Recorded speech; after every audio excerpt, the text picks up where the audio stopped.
Hello guys, welcome back to our channel Easy Fix Tech Tips.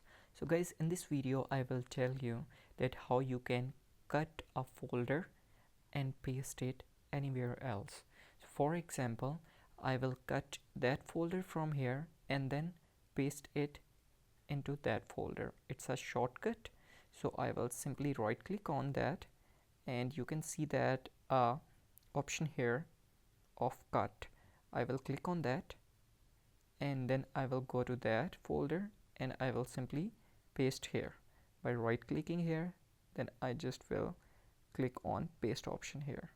You can see that it's a same destination and the same name issue, so I will simply replace it. So by replacing it, the folder moved to here. You can see that.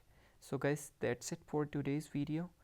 Don't forget to subscribe our channel Easy Fix Tech Tips. I will see you in the next video. Have a great day. Bye bye.